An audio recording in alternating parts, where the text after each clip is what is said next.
문재인 대통령이 2박 3일간의 평양 방문을 마치고 어제 저녁에 돌아왔습니다.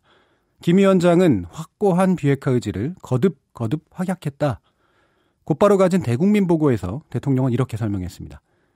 한반도 평화체제 구축의 변곡점이 된 이번 방북의 구체적 성과와 남은 과제, 정세현 전 통일부 장관님과 정리해보도록 하겠습니다. 장관님 안녕하십니까? 예, 안녕하세요. 네. KBS 텔레비전에 어제 나오신 거 봤습니다. 이 마음을 졸이며 지켜봤다 이런 말씀을 하셨어요. 이번 남북 정상회담 총평부터 들어보죠. 아니 처음에 그 의전이 너무 화려하길래 예. 이거 이 대전만 하고 내용면에서 우리 양보를 받아내는 거 아닌가 하는 걱정을 했죠. 그런데 마지막까지 마음 졸이면서 봤지만은 우선 합의가 잘 됐고 좋은 합의가 나왔고. 특히 그 비핵화 관련해서 트럼프 대통령이 만족할 만한 내용이 나오지 않았어요.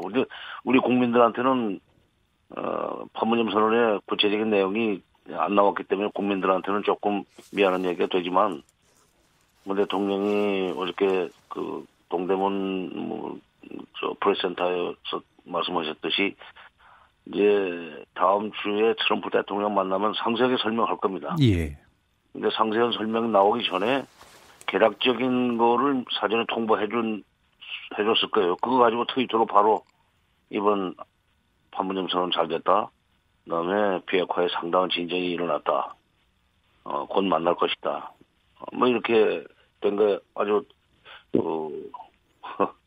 대단한 성과죠. 대단한 성과라고 보시는 거죠. 근데 어제 이제 저희가 그 특별 대담 같은 걸 진행을 하면서 여기에 관련된 견해를 들었는데, 김근식 교수님이나 이런 분들 같은 경우에 트위터에 잘 모르고 하는 소리다. 그리고 제대로 보지도 않고 하는 얘기다. 이런 식의 좀 안 좋은 평가를 하시기도 하셨어요.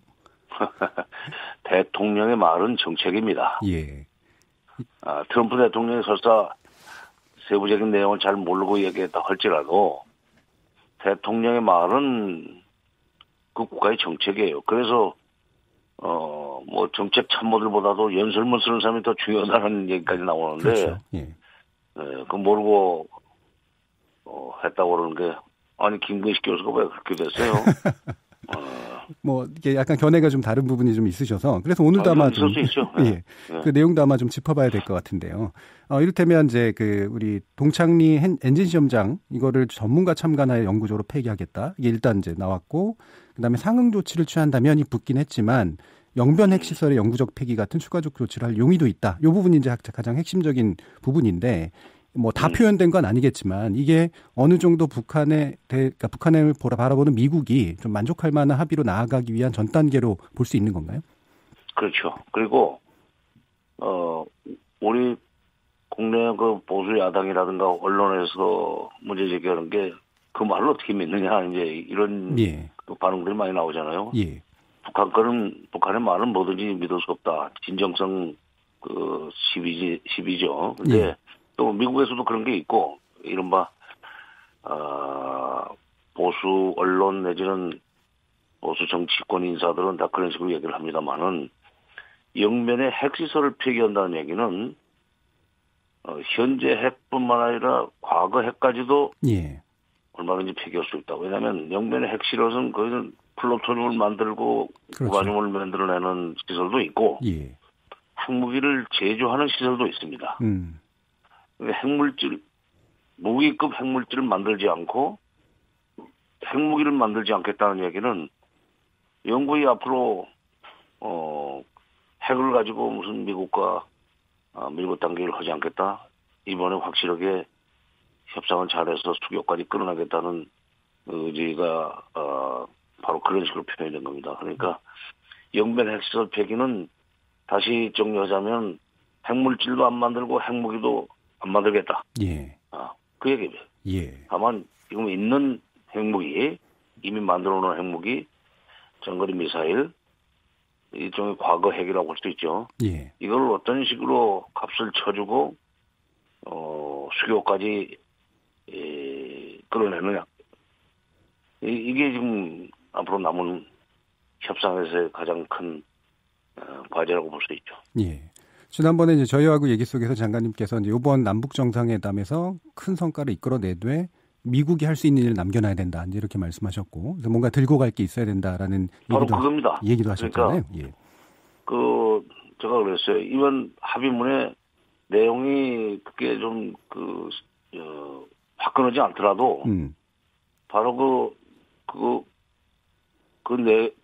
밑에는 자세한 내용들이 있을 거다. 그거를 미국에 전달해가지고 미국이 북한과의 회담에 나오도록 예. 만들 때까지는 공개돼서는 안 된다는 얘기를 했었죠. 예. 바로 이제 그런 식으로 움직이기 시작했고 트위터가 바로 그겁니다. 그렇죠. 그리고 다음 주에 문 대통령이 가서 상세히 설명하겠다고. 이렇게 프레스센터에서 기자들이 계속 좀 구체적인 내용을 질문을 하대요. 예.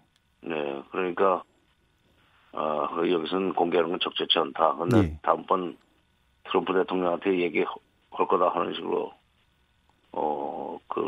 정리를 하시던데 바로 그것이 아주 좋은 자세죠. 지금 가지고 갈 선물을 다 미리 까버리면 되겠어요? 그렇죠. 그래서 안 그래도 이 김정은 위원장과 논의한 내용 가운데 합의문에 담지 않은 내용도 있다. 미국을 방문해 트럼프 대통령과 정상화하게 되면 상세한 내용 전할 계획이다. 이게 합의문 이외의 것들이 있다라고 하는 것들을 이렇게 강조하는 것도 좀 이례적인 일인데 분명히 뭔가가 있다는 거고 그렇다면 그렇죠. 그 메시지 내용이 뭘까 궁금증들이 있긴 있을 거예요. 궁금증이 있죠. 예. 근데 그 시비 거는 사람들이 지금 정치권 인사들이에요. 예. 자기들은 여야 간의 합의 하면서 발표하는 내용 말고 또 실질적으로 국회를 운영하거나 또는 국내 정치를 풀어나가는 데 있어서 자기네들의 행동 지침으로 삼는 것은 딱 묻어두고 있잖아요. 주머니 속에 넣어놓고 예. 필요하면 꺼내서 그걸 쓰면서도 유독 남북 간의 정상회담 결과는 모든 것을 다 공개하고 나와야 된다는 식으로 얘기하는 게 그건 자가당착이에요. 그 사람들. 예. 그러면 지금 이제 상응 조치라는 요 표현에 대해서도 좀 얘기를 해봐야 될 것 같은데 이 북한이 기대하고 있는 이 미국이 취해주길 바라는 상응 조치라는 게 어떤 걸까요? 그건 한 가지가 아닐 겁니다. 왜냐하면 영변의 핵시설 폐기와 같은 수준의 조치를 계속해 나갈 수 있다는 식으로 얘기하지 않았어요? 미국이 상응 조치를 취해주면. 그렇죠. 근데 미국의 상응 조치를 그냥 일방적으로 요구한 것이 아니라 6.12 싱가포르 북미 공동선언에서 얘기하고 있는 그 합의한 정신 내지는 원칙에 따라서 상응하는 조치를 취해주면 그거는 비핵화에 대한 상응 조치는 북미 수교입니다. 예. 그리고 비핵화에 대한 상응 조치는 평화체제 구축입니다. 예. 그러니까 크게 봐서 북미 수교와 한반도 평화체제 구축 쪽으로 미국이 얼마만큼 나가느냐에 따라서 몇 걸음 걷느냐에 따라서 북한도 그만큼 걸음걸이를 계산해서 앞으로 나가겠다 하는 얘기예요. 예. 그러니까 미국한테 공을 넘기는 얘기가 있지만 예를 들면 종전선언을 해주고 예. 경제 제재 해주면 영변 핵시설 중에 가령 핵물질 생산 시설을 폐기하거나 예. 핵무기 생산 시설을 폐기하거나 이런 식으로 토막을 쳐서 협상을 하자는 그런 뜻이라고 난 봅니다. 예. 그러면 이제 미국의 이제 반응이 이제 아무래도 궁금한데 어쨌든 아까 말씀 나왔던 것처럼 긍정적인 반응이 전반적으로 좀 나오고 있고요. 미국 언론 같은 경우는 초기엔 약간 부정적이었던 게 긍정적인 신호로도 좀 많이 바뀌고 있는 것 같은데 지금 당장도 보면 북미 이제 그 회담의 어떤 일정도 잡으려고 하고 있고 폼페이오 국무장관은 이제 빈에서 만나자 뭐 이런 식의 이제 얘기도 나오는 그런 상황인데요. IAEA가 있는 빈을 지목한 이유 있겠죠? 바로 그러니까 신고 검증 사찰 이런 문제까지도 본격적으로 토론하지 않은 얘기입니다. 예. 그리고 유엔에서는 뉴욕에서는 리용호 북한 외무상과 만나자는 얘기를 했는데 그거는 아마 빈에서의 합의가 상당히 마음에 들면 미국 입장에서 북미 정상회담 날짜도 잡을 수 있죠. 예. 그럼 이제 유엔 한미 뉴욕에서. 예. 이번에 24일 날 당장 이제 바로 또 우리 한미 정상회담이 잡혔고 구체적인 얘기가 될 것 같은데 폼페이오 국무장관의 4차 방북 그리고 2차 북미 정상회담까지 추진이 되면 일단은 북한이 먼저 원하고 있는 연내 종전선언 이런 것도 가시권에 있다 이렇게 일단 판단할 수 있을까요? 예, 연내 종전선언은 북한만 원하는 건 아니고 남북이 합의한 사항이죠. 예. 4월 달에. 근데 이렇게 해서 투 트랙으로 비엔나에서 만나고 뉴욕에서 만나고 이렇게 되면은 굳이 폼페이오 장관이 다시 방북을 할 일은 없을지도 모르겠어요. 예. 비핵화 관련해서 북한의 구체적인 얘기가 나오면 폼페이오 장관이 다시 또 가서 또 평양 들어가고 그럴 일은 없죠. 굳이 그럴 필요까지는 없을 수도 있다. 예. 또 한 가지 또 재밌는 게 이제 김정은 위원장이 바로 서울 답방을 약간 그 남한 쪽으로 답방을 약속을 했는데 과거 김정일 위원장 시절에도 이제 약속했다가 경호 문제 등으로 이제 무산됐던 적도 있어요. 근데 이번에는 좀 실현될 가능성이 높지 않냐라고 전망하고 있는데 어떻게 보세요? 그때는 2000년에는 김대중 대통령이 강력하게 요구를 하니까 예. 김정일 위원장이 마지못해서 그러면 일단 그건 넣어놓읍시다 이렇게 해서 했던 거고. 예. 이번에는 김정은 위원장이 참모들의 그 신중론을 누르고 나 가겠다 하는 식으로 결정하지 않았습니까? 예.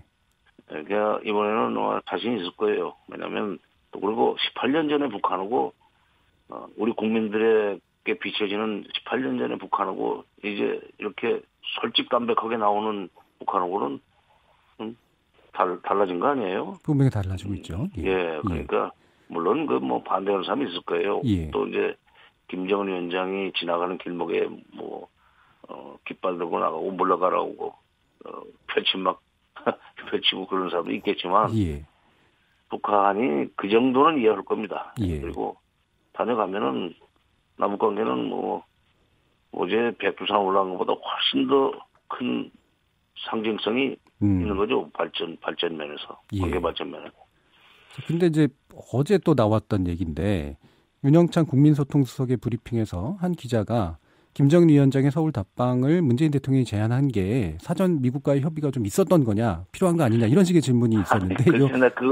그거 내가 이렇게 KBS 심야 토론입니까? 무슨 토론에서도 그걸 좀 지적을 했어요. 요즘 젊은 사람들이 왜 이러냐. 예. 나이 든 사람들 중에는 저보다 젊은 사람들도 그런 사람 많지만 나이 든 사람들은 이게 외교 문제라든가 특히 대북 문제에 있어서는 미국과 조율을 해야 된다 또는 미국의 조율이라는 표현을 쓰지만 미국의 허락을 받고 해야 된다는 그런 철학을 가진 사람이 많습니다. 그러게요. 예. 슬프게도. 예. 이게 무슨 속국근성이에요? 근데 젊은 사람들이 그걸 보고 내가 깜짝 놀랐어요. 예. 아니 젊은 사람들은 어른 말도 안 들으면서 집안에서 아니 어떻게 젊은 기자가 저런 질문하나. 근데 이제 한번 다시 생각해 보면 이거 상부의 지시인가 하는 생각도 해봤어요. 그러나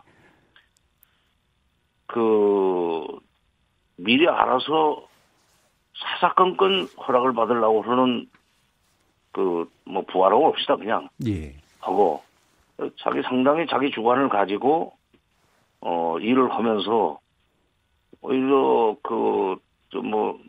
상사 내지는 보스가 문제를 얘기하면 그때 정확하게 선은 이렇고 후는 이래서 제가 이렇게 먼저 일을 시작했습니다. 그리고 이것은 최소한도 제 입장에서는 이게 굉장히 절실하니까 이건 형님도 양해를 해 주셔야 됩니다 하는 부하고 대접이 다르죠. 다르죠. 예. 근데 우리 그 젊은 기자는 미리 물어보고 했느냐 하는 질문을 하더라고요. 그래서 이게 젊은 사람 중에도 소위 대미 소위 의존 내지는 종속 철학을 가지고 있는 사람들이 있나? 이거는 큰일이다. 앞으로 통일 외교 안보 교육에 있어서 굉장히 중시해야 될 대목이라고 생각을 했습니다. 예. 무조건 미국하고 각을 세우자는 게 아니에요. 예. 우리가 알아서 할 일은 우리가 알아서 하고 그다음에 한미 간에 반드시 협의를 거쳐야 되는 문제는 사전에 협의를 할 수도 있고 저쪽에서 문제를 제기하면 그때 가서 이게 우리는 의도로 시작했습니다. 예, 알겠습니다. 그럼 나가야죠. 예. 오늘 말씀 감사합니다. 정세현 전 통일부 장관님이셨습니다.